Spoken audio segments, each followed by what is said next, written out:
Welcome to our very first episode of Collectibles, Comics, and Cards, the traveling podcast where we go to people's homes, we go to local comic book stores, card shops, you name it, everything nerdy. On our very first episode, we're traveling to Hamilton, Ontario, Canada, to meet a gentleman by the name of Dave Fawcett. Dave currently holds the Guinness Book of World Record for the largest Teenage Mutant Ninja Turtle collection. Trust me, this is an episode you are not going to want to miss. He has been collecting since he was a kid, and his collection to date is just past 5,000 items in his collection. I can't even do it enough justice. Even being there takes your breath away because it is something that you can't even put into words. So now sit back, relax, and enjoy this very first episode of Collectibles, Comics, and Cards. All right, everybody, we are here for the inaugural episode of Collectibles, Comics, and Cards, and what a better way to start it than with the man that holds the world record in the Guinness Book of World Records for the largest Teenage Mutant Ninja Turtle collection, my guest, Dave Fawcett. Dave, thanks for sitting down with me today, man. Cheers. This turtle layer is insane, and we're going to get a couple shots of the entire room. You can see a bunch of the stuff behind me, but like it's literally everywhere. As soon as you come in the door, there's sneakers, there's all kinds of stuff. How did this get started for you? In 1988, my mom bought me a $4 softhead Donatello, and I loved it. And the cartoon was great, and Playmates could market toys directly to children back then. And yeah, I just loved Ninja Turtles immediately and was like, all right, well, this is it. I am going to collect these for the rest of my life. And here we are, not to age myself, but 30 something, I don't know, 30 or more years later, and I have the dream room that I couldn't afford to have as a child. I got to admit, the 4-year-old in me here just wants to play with everything, but the collector in me is like, no, can't touch any of this stuff because this is some epic stuff. Like, we got movie posters, we've got stuff I've never seen, stuff I've never even heard of. Like, it's crazy. So what's the very first thing that you got with your own money for your collection? With my own money? That's a good question. Nobody has ever asked me that. Because I got to assume most of this stuff came when you were a kid. Yeah. Christmases, birthdays. So what was the one thing that you were like, oh my God, I have money, I'm going to get this? I'm pretty sure that my Technodrome was one of the things where, like, I took all my birthday money from everybody and put it together and got my grandfather to take me. Like, I was like, I want a Technodrome. So there might have been something before. That's a good question. Are you going to make me think through this whole thing? Yeah, thing? of course, man. I'm going to make you think. Seriously, that was the first thing. So, like, actually, I'm kind of jealous of that because I always wanted one. That was one of the biggest things I never got. That and the mini module. Yeah, the rich kid, the mutant module or the mini module? The mini module, the one that's, you always saw Rocksteady and Bebop coming out of the ground. Oh, that's the mutant module. I thought it was called the mini module. Okay, no, I'm getting schooled today. That's the mutant module, the purple one with the big gray drill. Okay. It was actually gray in the cartoon, but they made the thing purple. But there's a mini version too called the mini module. Cool. So what's like the one biggest piece of your collection, the end to all be all, the number one thing that you love the most of your collection? It is my movie star Mikey, my Grampy Jack. I say that in everything. I know you guys are tired of hearing that, but that's, Grampy Jack isn't with us anymore. He was the best male figure you could think of. Hold on a sec, we got to pause. And we're back. Right? Exactly. Sorry, I just had to tell my kid, who's a future rock star, that he had to shut the guitars off for a little bit while we were recording the podcast. All good. All right, big question. How did this reach Guinness? My friend Claudio Paola, who works for McFarlane Toys, helped me with a lot of behind-the-scenes social media stuff. He was over here. We were sitting literally, right here like this. He was staying over. We were having a sleepover. Some male bonding at its finest. Exactly. And he was looking around and he was like, man, this has got to be one of the biggest Ninja Turtle collections in the world. And I was like, you know what? Honestly, I have no idea. And he was on his phone, looked up. He's like, do you know there's no Guinness World Record for biggest TMNT collection? He's like, I wonder how we apply. And Claudio being like the social media kind of, anytime there's like paperwork, things like that needs to be taken care of, I'm like, Claudio, right? So boom, boom, boom, boom. He's like, oh, look, you can apply, rah, rah, rah, rah, rah. So we applied. I frantically checked my email for the next couple days and never heard a word and completely forgot about it. That was in June 2024 because we went through and did a quick count and counted everything individually. And there was 4,900 pieces. 4,900 pieces. Yes, in June 2024. So what are you up to today? Well, that would actually count for the record. It's very different because like NECA puts out a lot of 2-packs and 4-packs. Okay. When we did our initial count, I counted each individual, like, because I have all mine loose. I have them open. I like to play with them and touch them and blah, blah, blah. So I counted everything, 4,900 pieces. We applied, time went by. I forgot about it. And then I got an email with, it's like 38 pages of guidelines. Holy crap. And things like 4-packs and 2-packs and blah, blah, blah count as one item. That makes sense. So, the actual count when we did it in February 2025 was 2,195, and then we did that. We submitted the stuff. It took like 6 months for them to get back to me to even approve the attempt. Then I had to do the whole entire process. Like, got to count everything. It can only be officially licensed, commercially available, worldwide, nothing area specific. The comics had to be like cover A because that's the most widely distributed, which really screwed me over because I'm a huge Ninja Turtle fan and always went after the cover B, Kevin Eastman cover. So that eliminated a ton of my comics.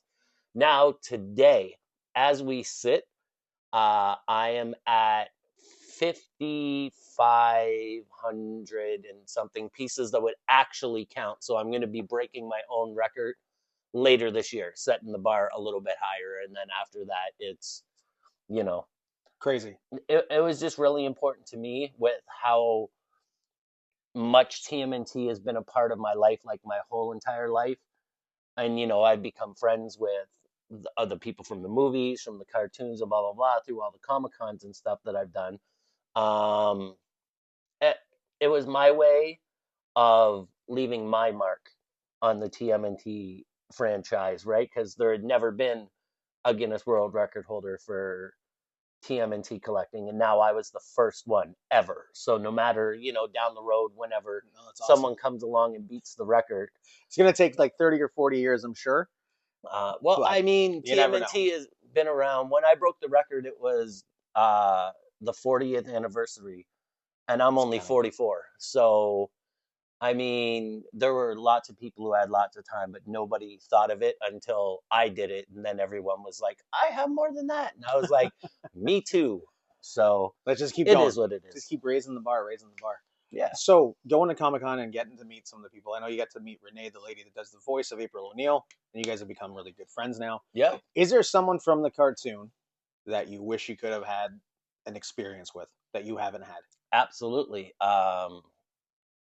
James Avery. Uncle Phil. Right? May you rest in peace. I remember, I've obviously talked to lots of people and had in-depth conversations with people about him, and I've never heard a bad thing. He was just a jolly, happy, like, supportive, professional, amazing man to work with, and I remember being a kid and, that Shredder voice was engraved in my brain. And as much as voice actors try to change their voice, there's still an element of them in there. And then I remember watching like the first episode of Fresh Prince when it came out. I'm that old. So am I. And I immediately I heard it. I was like, I know that voice, and I'm listening, and I'm like, that's Shredder, right? So like, I would have loved, rest in peace, James Avery, man. We lost him way too soon. So Yeah, it's been 10 years now. yeah, It's coming up. Yeah. but yeah, if I had to rewind time and find a way, then it definitely would have been James Avery. So that's. It took me a while to even realize it was him. It wasn't until you hear Uncle Phil get mad and then he goes in that really high pitched, mad, angry voice. That was it for me when it was the aha moment. I was like, oh my God, that is the Shredder. Mm-hmm. And then rewatching it, obviously, now that you know the person's name, you look in the credits and I'm like, oh my God, it actually was James Avery. Yeah. So, yeah. And if you look, a lot of those people who voiced the Ninja Turtles, that really opened a lot of doors for them. You know what I mean? Like, Yes. Townsend Coleman, who was Michelangelo, went Right. on, like, he was the Tick. Yep. You know what I mean? That's another huge franchise. The guy that did Raph, I know I've heard him and a couple other. Rob Paulson, yeah, was, in Pinky and the Brain, Yeah, I was just gonna say. Animaniacs. Right. And then he also returned and was Donatello in the 2012 series. Oh wow, did not know alongside like Greg Sipes, I think Jason Biggs and Sean Ashton. Sean Ashton was Raphael in the 2012. So did not know that. That's awesome. yeah.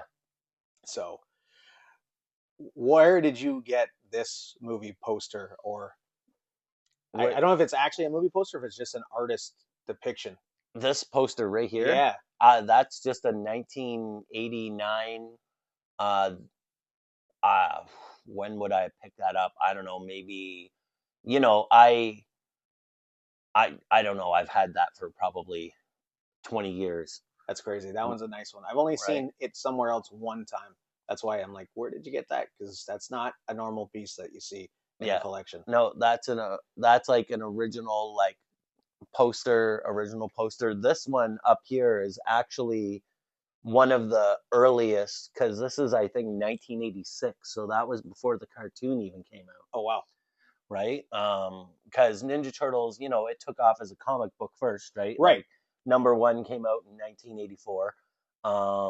And like, I was too young for that. I was born in 81. So for me, the start of Ninja Turtles for me was 1988 with the cartoon and like the first toys. Like myself. Right? But I loved it, blah, blah, blah. And then the comic books, once I got a little older, like a teenager, then I had learned about the comic books. So, you look back a little bit. And then, I went on like a typical teenager. Toys weren't really the jam, but like, I still love them. I would pick up, things here and there.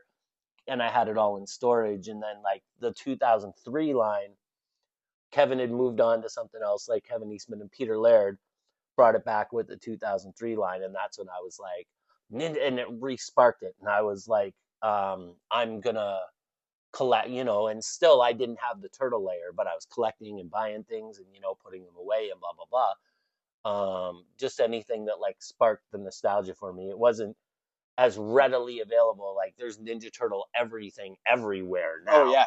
Like with all the other, because for all those years, it was only Playmates when TMNT would have their flare up, blah, blah, blah, and then NECA 2008 did like the Comic Turtles and the April and the Mousers. Yes. And that wasn't like insanely big as NECA is now. You know what I mean? So it was kind of niche, kind of low key.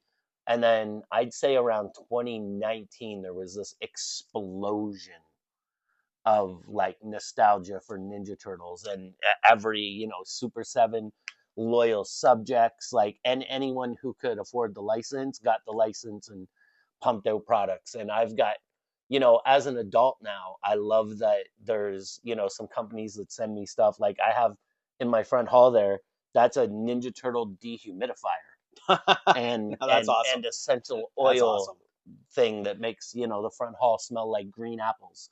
Right. So, yeah, man, it's really cool to see the resurgence and to be a part of it and be, right there. 'Cause I get to see,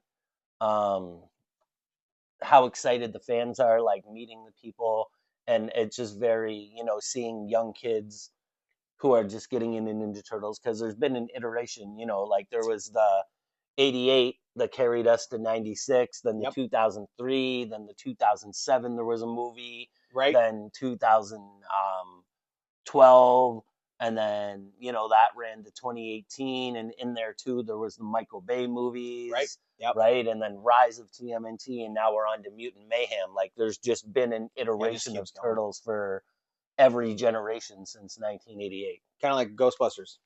It's picking back up again, Mm-hmm. after 40 years. So, yeah. Okay, big question for you. If anyone's seen the Netflix documentary, The Toys That Made Us, there was a little blip about how the first ones they couldn't put to market because they looked like they had a certain male appendage in them. Do you have any one of these said toys? Yeah, right there I have a pitch turtle with the appendage. Like, give me a sec. Well, I guess we can show it. I was gonna take a photo of it. Yeah, and then, we we'll can do it we can cut it in afterwards. Yeah, for sure. Yeah, we got a pitch turtle right there. Like, see that stick? I do. In the little plastic container. If you go to the Toys That Made Us, those were like what was on the table in that meeting with Kevin Eastman and Oh, no way. Peter Laird with the too phallic looking appendage. Yeah. Yes. So that is The Turtles have gotten tails back in a few iterations, though. Like Playmates did some.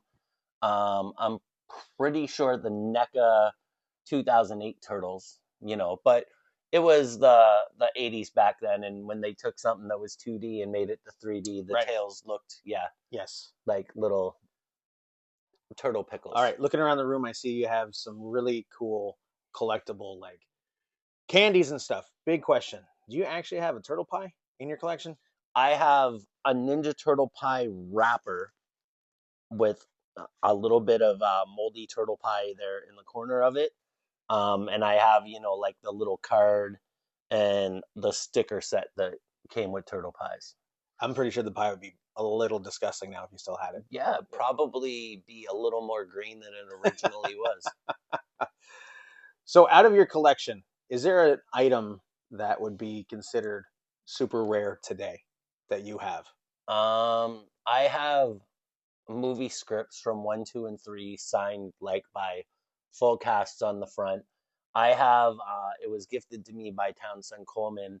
I have the audition scripts. Wow. Not the script of the cartoon, the little 4-character description and a little bit of script for each turtle that Renee, Townsend, Rob, Cam, and Barry would have used to audition, and anyone else who auditioned to be the Turtles. This is the script they would have been given, and Townsend gifted me that a few years ago in Rhode Island. So that's probably the rarest. I have your typical like Scratch and Hotspot and the Chef Boyardee shredder and the stuff that seems to be like the like super rare holy grail stuff. But to me, it's more about like the backstory behind the scenes stuff. That's pretty cool. That's something that not many people are gonna have access to. Yeah. When Townsend gave it to me, he was like, "Please don't make any copies for anybody because there's this one I'm giving you, and I have this one." And I asked the whole cast, and nobody else has them. So these are the only ones. Wow, that's awesome. Mm-hmm. That's pretty. Okay, so you have all 3 movie scripts. Which one's your favorite movie? The first movie is my favorite movie because that was the one that had the most childhood whimsy. Because 1988, 89, couple years I was playing with these toys and watching the cartoon, and then being a little kid, like maybe 8, 9, or 10 years old, I went to a movie theater. Then I'm watching the screen and I'm like, they're real. You know what I mean? Like that first movie was the one that gave me that, oh my God, like we didn't know it was a bunch of guys in latex suits that Jim Henson made. No. You know what I mean? We seen them on the screen with real humans like us, and they were real. And I was like, holy crap, these aren't just cartoon characters. These are real Ninja Turtles. Yeah. right? So the first movie holds that like childhood whimsy for me. So that's always going to be my favorite. But Secret of the Ooze is great. Turtles 3 is actually a really good movie. See, I think so too. The first one came out, it was really dark. Playmates didn't Oh want to yes, do toys that's right. for it because they were like, this is too violent. This is supposed to be for children. They tried to really lighten it up with the second, but they went a little too far. And then when they tried to rein it back in, it missed the target back then. It's still a really good movie. Oh, I still enjoy number 3. And some of the great toys, you know what Oh I yeah, mean? for Yeah. sure. Which I'm seeing some of your actual like Yeah, those Japanese they only made ones. Yeah, two of the movie Three Giants, but they had made all four. You know, they made a couple of like horse sets and Elias Cotes, who was Casey Jones in the first one, wasn't in the second. He came back back and he to played like a yes, double role yeah, which is funny. in the I third like that one, part. right? So yeah, it's 1, 2, 3, like in that order that they were released are my favorites. But I mean, they're Ninja Turtles. I love them all. Even the Michael Bay movies. You know, Michael Bay really blew up with the Transformer movies, Right. right? So when being, you know, an adult at the time when they came out, I was expecting a Transformer-ish Ninja Turtle movie, and that's exactly what we got. You know, if I could change anything, I would have took the nostrils out of the design. They were weird. You Yeah, a know, little bit, yeah. little out there. But oh well, it is what it is. Just looking around the room, is that a bath toy? Your turtle van sitting there with your bubble bath? Yeah, absolutely. That's the little floaty, and it holds your little mini Ninja Turtle soap. Right. Okay. Yeah, I had one of those growing up. I also had the Ghostbuster Ecto one as well, but I haven't seen one of those in God, it's got to be 30 years. yeah. I have, you know, there's soda cans over there that were only released in Australia. I have some McDonald's toys that were only released in Mexico. Oh wow. I have a whole bunch of Teenage Mutant Hero Turtle stuff because in the UK or in Europe, Ninja they said was too violent for a kid's toy. So for the first like formative So they years of Turtle rebranded. Mania, it was Teenage Mutant Hero Turtles. And, Wow. yeah, That's a fun fact I did not even know. So that's awesome. I'm a smarticle particle when it comes to Ninja Turtles. Is there much stuff that you don't know? Like if you were to get into a big debate with somebody who thought they knew everything, do you think you could hold your own? I mean, I know a lot, you know, and Fair enough. I've been behind the scenes and done a lot. You know, I might have the biggest Ninja Turtle collection, and I'm a giant Ninja Turtle fan. But as far as like the number one Ninja Turtle fan is probably Michelle Ivy. You Okay. know, she's like just has this plethora of knowledge. You know, because she was like there in the 90s, you know, she was like behind the scenes of the next Right. mutation, and you know, she was really in there and like a part of it, you know. And she I met her a few times. We've done some Comic Cons together. She's very particular. Any kind of TMNT thing, any iteration, you bring it up, and she can just go on and tell you about all of this stuff. So, Wow. um, That's awesome. yeah, she's like, I hopefully she writes a book because she could be like a legit TMNT historian, Wow. right? Yeah. So, All right. Seeing as how this is all blowing up and you're going to more Comic Cons and stuff, yeah. where do you see this taking you in a couple of years from now? Um, I mean, I'm gonna keep collecting. You know, I really enjoy doing the social media stuff. It's fun. Just recently, I've started, you know, getting my wife in and on it because she's a collector too, right? Right. A lot of people like look around and look at the room, and a comment I get a lot is like, "Man, my wife would never let me do that." But you've seen the house, and Oh my wife yes. is, you know, She's on the other one. We might actually have to come back and interview her for her Star Wars collection. So I don't know how much money you got. She's expensive. Um, she yeah, no, I married a collector, so it's, you know, little bit of friendly competition. See who's got the bigger collection some Oh, days. no, not at all. It's never competition, but it's always, It's for the love of collecting. yeah, like I'll go to toy shows and find a few things, but then like, if I see something, I'm like, oh, she'll love this, I'll get it. And she'll do the same thing. Like she'll call me or video call me from a store. Um, and actually, for a little while there, people would see a Ninja Turtle thing and buy it and then bring it to me, and I'd be like, I already have this. And as you can see, I have no room for doubles. No, you do You not. know what I mean? I Yeah. guess that's a downfall of collecting something where there's going to be at least 4 of everything. Yep. Right? So no room for doubles. So now my wife will see something and she'll video call me and be like, "Do you need this, or did you buy it already?" Because like you can't even tell when No, there's a lot. there's a lot. It is organized hoarding. Hey, it's all good. I got the same thing at my house with the Ghostbuster stuff, so I totally get it. And now you got something new for your collection. There you go, right? Yes. I surprised him with one of his childhood toys that he didn't know that he needed again. Exactly. It was a nice little Slimer that actually spews slime, so it's really kind of cool. And I'll make sure I take a photo. And I got some slime for you. All right, even better. Mm-hmm. Okay, Dave, I'm gonna wrap this up. Where do you see all this stuff ending up in another 20 years? Are you gonna have to buy another house because your collection's gonna get that much bigger, or I've been, rotating some stuff out and in as other pieces come in. I have bins and bins in storage, but ultimately it'll be, my kids will have the responsibility of getting rid of it all, selling it, you know what I mean? Hopefully, by then I have built such a big collection that, it might end up in a museum or some parts of it or something, That'd be cool. you know what I mean? But yeah, it's a legacy collection that will hopefully live on past me. I got one more question before we go.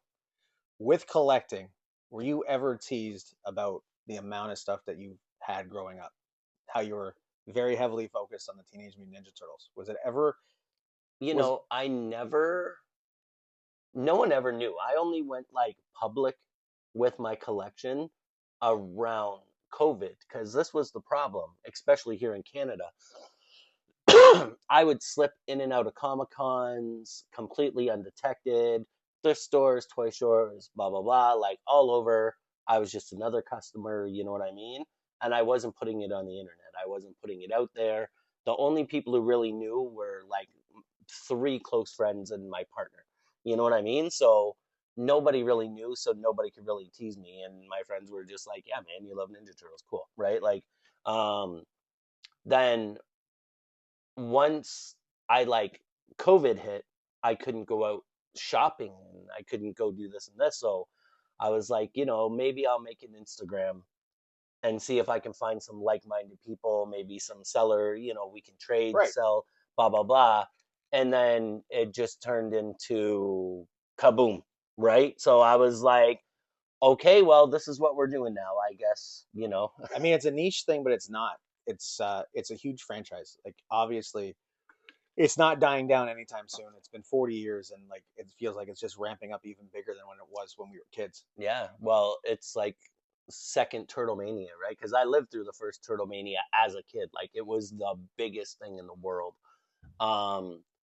And yeah, it's fantastic. I'm so glad. Like, I mean, I'm not glad that COVID happened, but if COVID didn't happen, I probably wouldn't have opened myself to the public like that. The Guinness World Record wouldn't have happened. The Instagram following, Right. all the Comic-Con, everything that has transpired happened because the world shut down and I had no way to collect turtles, so I had to find alternate ways. So I guess that was destiny. Hey, man, everything happens for a reason, right? So, hey, brother, it's been really awesome. Thanks for allowing me into the turtle lair. And if you guys aren't following Dave, we're gonna put his Instagram up, so make sure you give him a follow. Yes. And we'll see you next week with another collectible comic and cards episode. Thanks for watching. Let's go.